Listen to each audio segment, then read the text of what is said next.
Emília Malgueiro, especialista no mercado de criptoativos.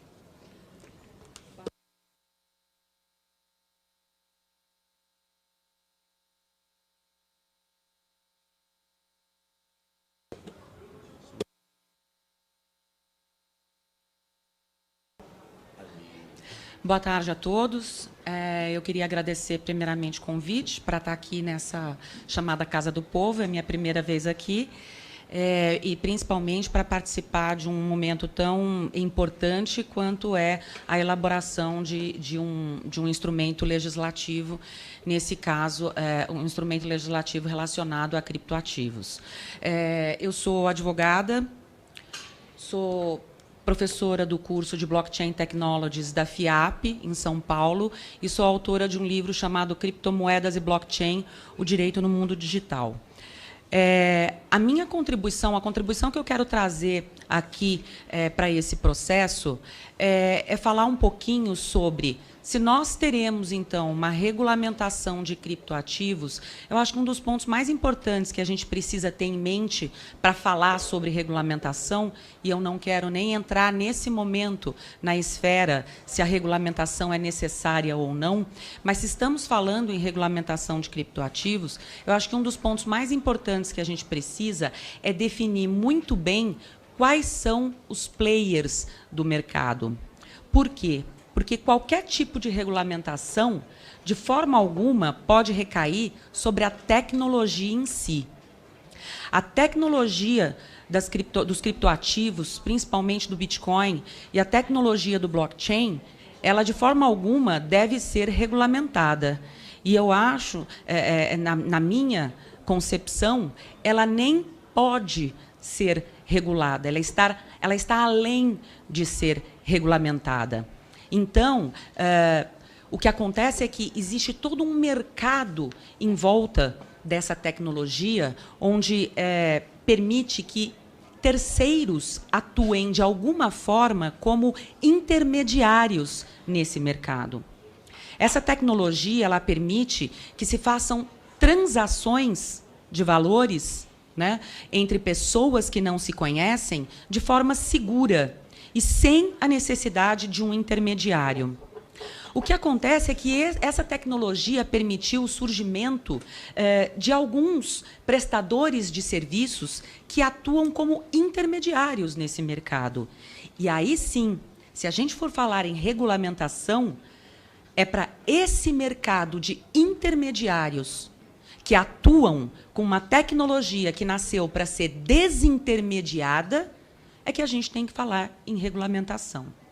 E não para a tecnologia, e não para os criptoativos especificamente, mas para esse mercado que, de alguma forma, atua ainda intermediando esses serviços. Então, vamos falar um pouquinho sobre quem são esses atores nesse mercado. O ator mais comum, né, e o que mais se costuma falar, é a exchange, ou também chamada corretora de criptoativos. Quando a gente está falando em pessoas que já estão completamente dentro do mundo de criptoativos, todo mundo já está com Bitcoin na mão, é muito simples, ninguém precisa de um intermediário para garantir segurança. A segurança existe pela própria tecnologia. Mas quando a gente está falando em uma pessoa que quer entrar no mundo do Bitcoin, por exemplo, ela tem moeda governamental e quer adquirir criptomoeda, a gente tem uma relação onde não existe essa segurança. Por quê? Porque quem tem Bitcoin faz uma transação, quando transmite esse Bitcoin para uma outra pessoa, que é uma transação imutável. Qualquer transação feita com Bitcoin é uma transação que não é reversível.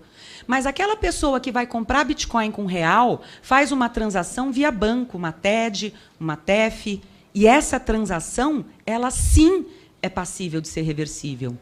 Então, para que fosse possível fazer essa transação de uma forma segura, nasceu a figura da exchange de criptomoeda. Ela diz o seguinte, olha, você que quer vender criptomoeda, me transfere suas criptomoedas e coloca na minha wallet. Você que vai pagar com real, transfere seus reais para a minha conta corrente. E aí, para a conta corrente, né, para o dinheiro real, existe o banco que faz a custódia, mas para os criptoativos, quem vai fazer a custódia desse criptoativo é a exchange. E aí a gente tem o primeiro sinal de atenção. Quem faz custódia de criptoativo tem o primeiro risco sistêmico, porque fazer custódia de criptoativo é algo delicado e que exige inúmeros cuidados. Porque quem faz custódia de criptoativo é aquele que a gente chama de pote de mel, né? Ele se torna passível, né, de sofrer uma tentativa de ataque, por exemplo. Então, a custódia de criptoativo exige alguns cuidados. E, por isso, se alguém, né, em tese, precisa de uma regulamentação, em tese, a gente está falando desses players que têm algum risco. Então, a exchange de criptomoeda ela surgiu para ser o facilitador de confiança que vai fazer esse meio de campo entre quem quer comprar criptoativos e quem vai pagar esses criptoativos com real. Muito bem. O outro player que a gente tem, e aí a gente tem muita confusão terminológica mesmo, é o chamado mercado de balcão. O mercado de balcão puro seria aquele onde a pessoa jurídica ela compra e vende bitcoins ou criptomoedas, criptoativos próprios dela.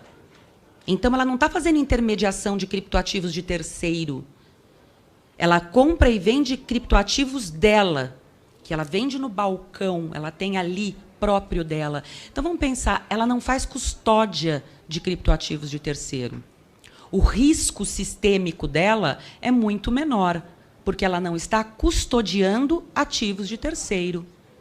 Então, se a gente for analisar sobre o aspecto de regulamentação, os requisitos de regulamentação desse tipo de player de mercado é muito menor, porque o risco sistêmico dele também é muito menor. Ele não faz custódia de terceiro. Se ele fizer alguma coisa errada, ele perde o quê? Criptoativos próprios e não criptoativos dos clientes. Um outro player é o custodiante de criptoativos, também chamado de wallet. E, nesse caso, eu vou me ater a um tipo de wallet específico. É aquele que faz custódia de criptoativos dos clientes, mas fica na posse das chaves desses criptoativos. Ele não fornece simplesmente um sistema de software para o cliente guardar os criptoativos dele e ficar com as chaves. Ele fica com as chaves para esse cliente. Ou seja, ele mantém a custódia desses criptoativos. Novamente, custódia de criptoativos é algo complexo de se fazer. E quando dá algum problema, gera um risco sistêmico, afeta muita gente. O tipo de regulamentação desse player de mercado precisa ser diferente daquele mercado de balcão que a gente viu anteriormente. O risco sistêmico dele é muito menor. E, por fim, tem o gestor de criptoativos. Quem é o gestor de criptoativos? É aquele que faz gestão de criptoativos para obter algum tipo de rendimento para o cliente. Ele recebe criptoativos dos clientes, ele vai investir esse criptoativo em alguma forma de investimento, pode ser trade, pode ser carteira, pode ser arbitragem, e ele vai trazer para o cliente rendimentos. Então, quando ele devolve os criptoativos do cliente, ele devolve os criptoativos e mais um rendimento. Esse tipo de player, ele é o que traz o maior tipo de risco sistêmico. Por quê? Porque não só ele fica com... Ele tem para ele a custódia dos criptoativos dos terceiros, como ele também vai fazer uma gestão desse criptoativo e devolver rendimentos. Aí a gente tem o risco de custódia e o risco da má gestão dessa carteira de criptoativos. Então, todos esses players de mercado, eles têm uma responsabilidade para com o sistema diferente, cada um desses players. Então, qualquer projeto de lei, para abranger todo o mercado, precisa, principalmente, definir bem todos os players de mercado, porque cada um deles Cada um deles vai ter uma responsabilidade para com o sistema diferente. E isso precisa ser bem delimitado por qualquer projeto de lei. Não dá para se falar num projeto de lei que não descreva bem todos esses players e suas diferentes responsabilidades jurídicas, principalmente em razão do risco sistêmico que eles podem causar. Um outro aspecto importante que eu entendo que é significativo em qualquer projeto de lei é a questão de uma instituição de licença específica para a operação. E essa licença específica para a operação, ela precisa ser diferente para cada um daqueles players que eu mencionei. Porque como a responsabilidade e o risco sistêmico é diferente para cada player, a licença e os requisitos para essa licença precisam ser diferentes também. Para que o grau de exigência em termos de responsabilidade, seja equivalente ao tamanho do risco que eles implicam no mercado. E isso também se refere às exigências de compliance para cada um desses players de mercado. Um outro ponto que eu queria trazer como referência é o exemplo do Japão. O Japão tem, e ele criou licenças específicas para cada um desses players. E uma coisa muito interessante que o Japão fez, e eu estava vendo o comentário da última audiência pública, se eu não me engano, do representante do Banco Central, que ele estava falando a respeito das exigências do GAF, e uma das exigências menciona lá a questão das instituições financeiras, por exemplo, não precisarem nem tirar essa autorização, essa licença, porque, em tese, elas já teriam a licença de instituição financeira. O interessante do Japão é que o que o Japão fez? Ele disse o seguinte: não vou utilizar essa orientação do GAF. Aqui no Japão, instituição financeira não pode operar com criptoativos. Ao invés de já servir a autorização de ente financeiro e já poder usar essa licença, não. Aqui no Japão, instituição financeira trabalha com dinheiro, empresa de criptoativo trabalha com criptoativo, e instituição financeira não tem licença para atuar com criptoativo. Se quiser, abre uma empresa de criptoativo, pega uma licença de criptoativo e aí sim vai operar com criptoativo. Ou seja, cada um no seu quadrado. Eu gosto bastante dessa orientação do Japão. Eu acho que é uma legislação que a gente pode usar bastante como referência. Só um minutinho, porque eu não estou conseguindo ver aqui. Obrigada.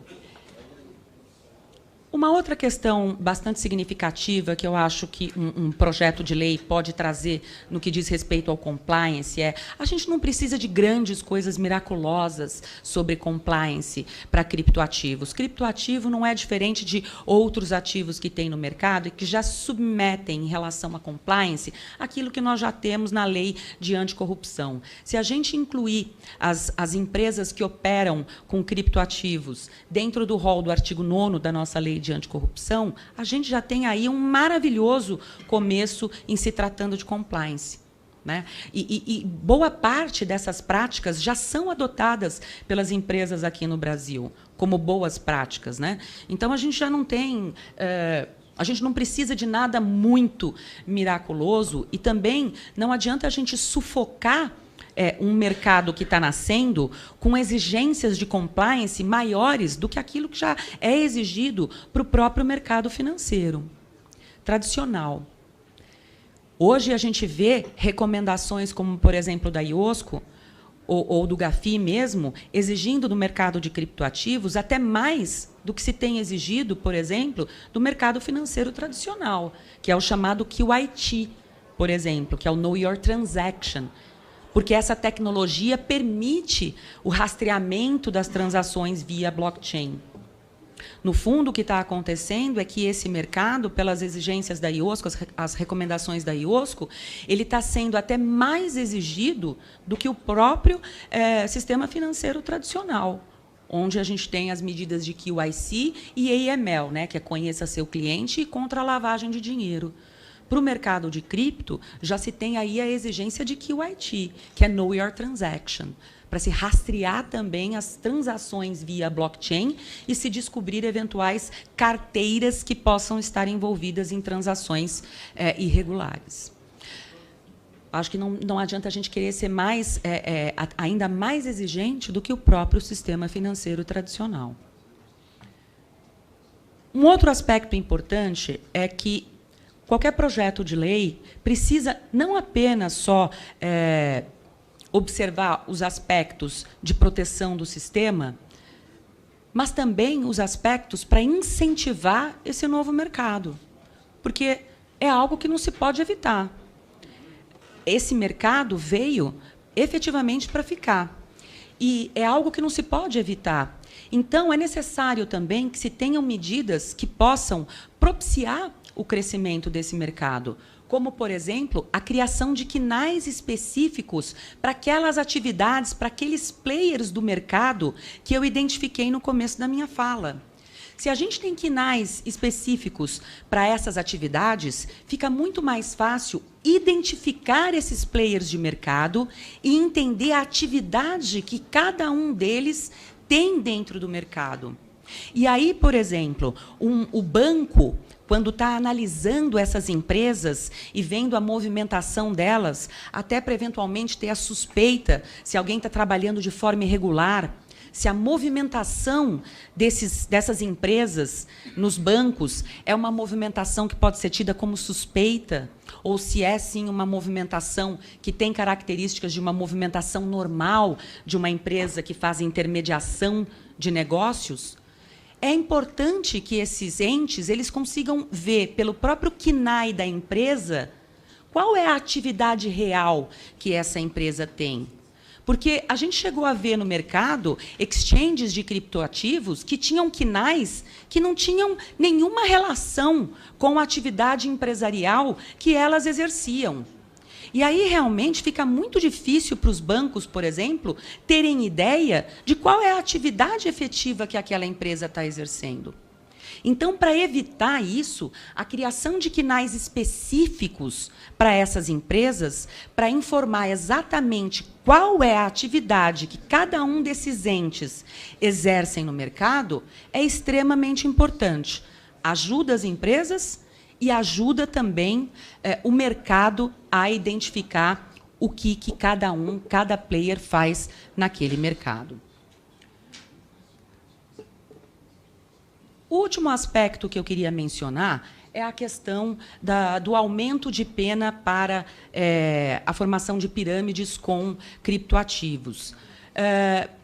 Não especificamente, criptoativos são ativos melhores ou piores para a criação de pirâmides. O primeiro ativo que foi utilizado para a criação de pirâmide, o primeiro esquema de Ponzi que teve no Brasil, no mundo, criado por um italiano chamado Vicente Ponzi, era com selo. A gente já teve pirâmide de perfume. A gente tem pirâmide de produto para emagrecer. Então, assim, pirâmide é uma coisa que sempre existiu. E prevenção para o crime de pirâmide existe já na lei. Então, me parece que criar uma hipótese de aumento de pena para a pirâmide com criptoativos me parece, primeiro, algo um pouco populista, querendo aproveitar o momento desse boom de criptoativos. Isso pode ser extremamente prejudicial para o setor de criptoativos e não me parece que vá resolver nenhum problema. As pessoas têm que entender um pouco que nem toda irregularidade envolvendo criptoativos é pirâmide. Existem outras coisas que podem acontecer, como principalmente má gestão. O Banco Santos quebrou e deixou um monte de credor a ver navios. E não era uma pirâmide. Foi má gestão. Foi má gestão de risco, foi má gestão de crédito de terceiro. Nem todo negócio que dá errado é pirâmide. Então, assim, focar em deu problema é pirâmide, me parece um erro e me parece também algo que pode prejudicar enormemente o mercado sem um motivo. A gente precisa separar um pouco o joio do trigo, inclusive inclusive em relação ao negócio que dá errado e que não especificamente é uma pirâmide. Eu queria finalizar trazendo uma frase do Nobel de Economia, o Milton Friedman. Lá em 99, ele falou essa frase: eu penso que a internet será uma das maiores forças para reduzir o tamanho do governo.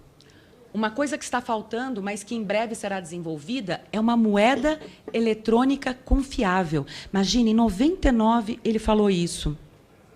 O Bitcoin foi inventado em 2008. Ele já falava que a internet seria aquilo que diminuiria o tamanho do governo para aumentar o tamanho do cidadão. E, efetivamente, eu entendo que o cidadão precisa ter um tamanho maior. E talvez a gente não é o momento de regulamentar, não é o momento de abafar o mercado, mas sim regular o mercado para que ele tenha players agindo de forma correta e um mercado saudável. Obrigada. Obrigado, senhora Emília.